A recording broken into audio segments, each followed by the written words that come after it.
Hey, welcome back to another Black City Coffee vlog. Busy week, nothing too crazy right now to report, but we did get our Fellow replacement grinder. It was getting pretty tough, grind all those cuppings on the Norm core, but the Norm core is really great. I've been using it pretty heavily. I didn't really plan on doing that for the last couple of weeks just because this guy was out of commission. And it was my fault. I basically didn't well, I think it was my fault. I tried to follow their directions on how to clear a jam, because there was a little bit of a jam. Probably that underdeveloped roast that I had going on that one time. Oh, wow. But anyway, they were really cool. When they finally realized that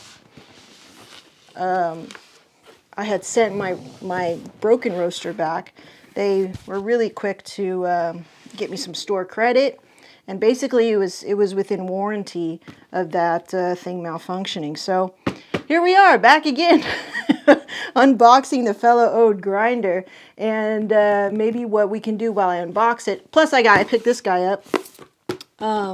Really pretty, simple carafe that I could use, because I was kind of not feeling this guy anymore. This is also from Fellow.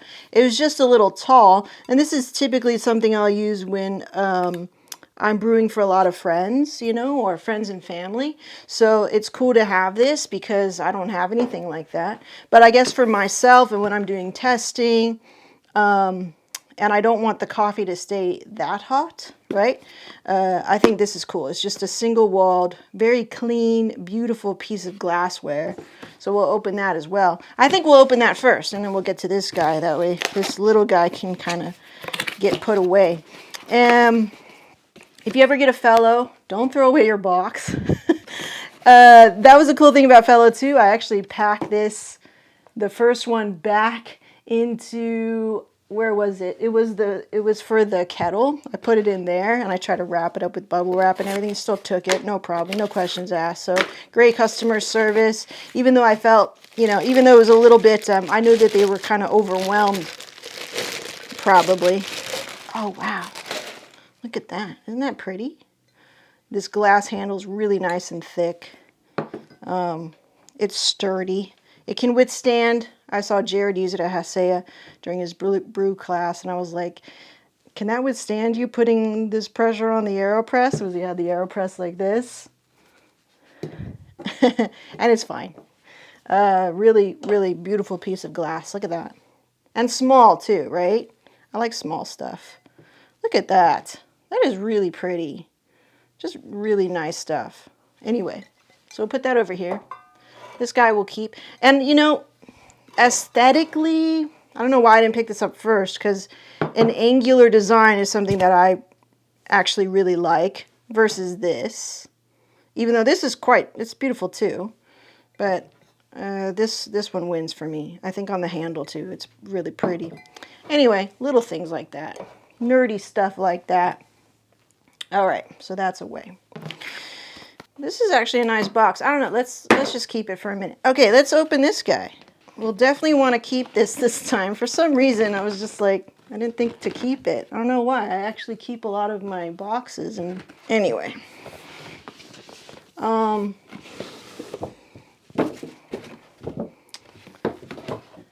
Okay.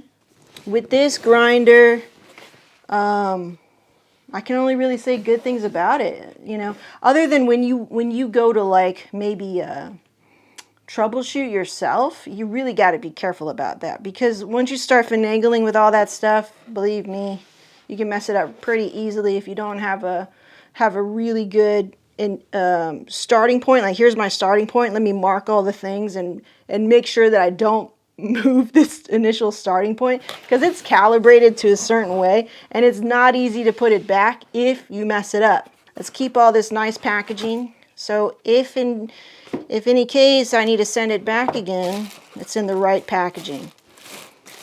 But I mean, look at this box. Why did I throw this away? It's really nice. Okay.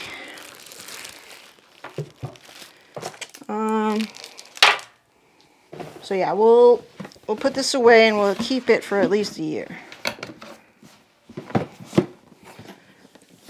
Okay. Should have put that back in there too. Yay! Oh my gosh. Glad to have you back. Welcome back. That was a rough ride. That was a rough road. I actually still have one of these, so I guess I'll use that. In case I mess... I'm sorry, I forgot to send this back to them. No, I didn't do that on purpose.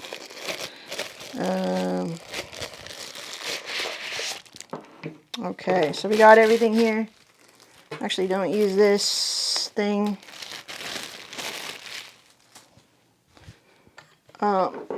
So with the new grinder, you probably want to run some maybe older coffee or coffee you don't particularly want to drink and kind of just run it through the system.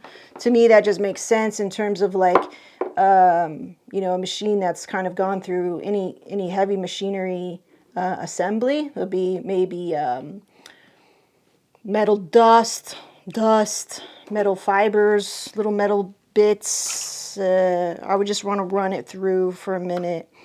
I don't know if that's true, but I think that's a good practice to kind of keep. All right, so here we go. Back over to our little coffee station. Oops, okay. So this will go right over here. Yay! After 6 months with this guy, definitely, yeah, no real complaints. The biggest reason I got the Ode was to taste more clarity of flavors, definitely to be able to distinguish between, you know, minutely different roasts from one another, and I believe that I can do that with this grinder. So on a professional level, or attempting to be professional with this grinder, I think it really checks that box. As many people told me, and as when I was reviewing the grinder, and I was thinking, should I get the Malkonig, because I was really ready to just go purchase that Malkonig if that's what I needed to taste those levels, those differences within my roast, because ultimately I wanted to create a better cup of coffee, right? So I was like, how will I be able to tell that with this like consumer, you know, not consistent grinder that I had, which I had the compressor for the longest time. And so it became a professional decision to ultimately just create a better cup of coffee, because I was going to cup these coffees more frequently, and I was going to be able to, hopefully with practice, tell the difference, right? And be able to like split hairs based on a better grinder and being able to taste that difference in the cup. And I think it definitely checks that box. So let's go ahead and run some coffee through it. Now let's read this first before we... Nice little art. Beauty.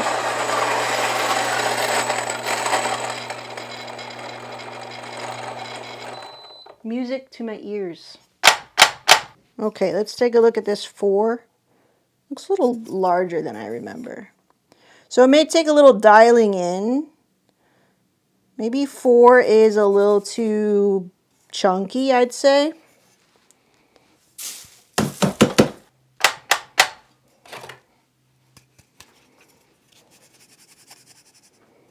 Three looks pretty chunky still. So I know that you can dial these in, okay? You can calibrate them.